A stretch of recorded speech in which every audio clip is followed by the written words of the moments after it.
Закрытый показ. На экраны вышел фильм «Хайтарма». Тема сложная, больная и до сих пор вызывающая много вопросов. Картина рассказывает о трагичных страницах Второй мировой войны, о депортации крымских татар 18 мая далекого 1944 года. Об этих событиях написано много книг, в том числе и в Татарстане. В республике была диаспора, но в 1992 году распалась. Почти все вернулись на малую родину, а тех, кто остался в Казани, по пальцам можно пересчитать. «Хайтарма» – первая лента, снятая на тему сталинского геноцида народов. Рассказы о той страшной ночи передаются из поколения в поколение.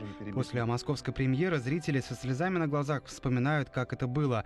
Несмотря на юный возраст, в то время не больше 5-6 лет, весь ужас до сих пор перед глазами.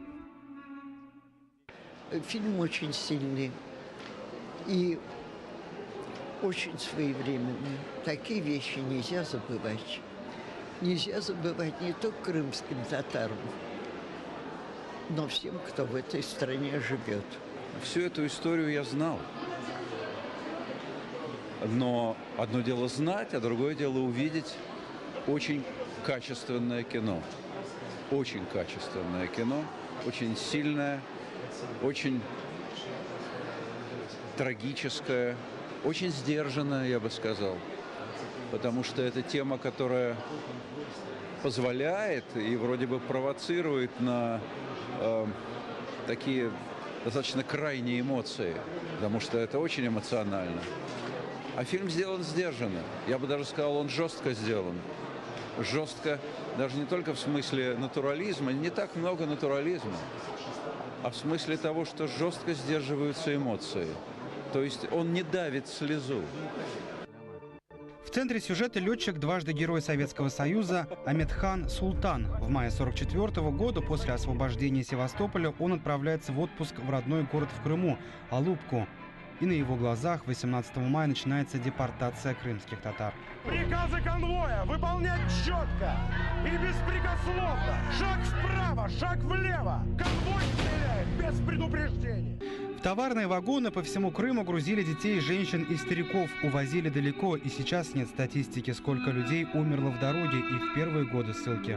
Я первый раз, безусловно, вижу вот такую подачу и такое подробное, очень документированное и, конечно, очень драматическое описание этих событий.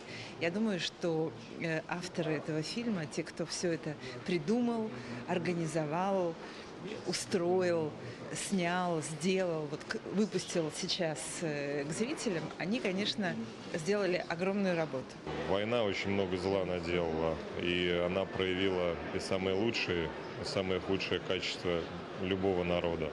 И, конечно, вот то, что за, может быть, преступления или предательство отдельных людей пострадали женщины, старики, дети, когда было принято вот это ужасное совершенно решение, это нечеловечески несправедливо.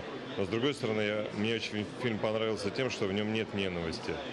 В нем нет такого четкого разделения, что вот есть пострадавшая сторона, это крымские татары, а есть, значит, вот какие-то их палачи и так далее. Потому что есть примеры бесстрашия и француза, и русского, и других национальностей. То есть этот фильм между людьми вражды и ненависти не возбуждает. Крымские татары были не первыми, которых депортировали с родных мест. Также поступили с поволжскими немцами, чеченцами, ингушами. Тогда говорили, что татары якобы сотрудничали с нацистами, хотя до сих пор доказательств этим фактам нет. Согласно приказу, все лица татарской национальности объявляются изменниками Родины и определяются к принудительному выселению. Впечатляющий, очень сильно. А может быть, нам, полякам, настолько ближе, что такие вещи случались тоже на нашей земле. Из Польши так же само увозили в концлагеря евреев, такие же самые вагоны, теплушки, такие же самые сцены депортации. Из Польши увозили тоже поляков, немцы. И тоже увозили войска НКВД. Здесь сразу начинается дискуссия. Покажут этот фильм на Первом канале российского телевидения. У меня есть ответ. Потому что на таких же самых закрытых показах здесь, в Москве, показывали фильм Анджея Вайды «Катынь». И тоже говорили, никогда этого не покажут. И показали, и он был. Я ни разу, ни одного раза не видела нашей картины о нашем отечественном геноциде. Ни разу. Я ни разу не видела картины, которая бы прямо, честно сказала о том, что это был наш советский отечественный фашизм. И людей уничтожали по национальному признаку. Это и крымские татары, и чеченцы, и ингуши, и кабардинцы, калмыки и так далее, и так далее. Картина произвела на меня колоссальное впечатление. Я счастлива, что я интернационалист по своим убеждениям, я еврейка, но я считаю, что все мы братья. И я счастлива, что я увидела такую честную картину. Я плакала, потому что я сострадала другому народу, так же, как я сострадала и своему. И самое главное, я увидела честную картину.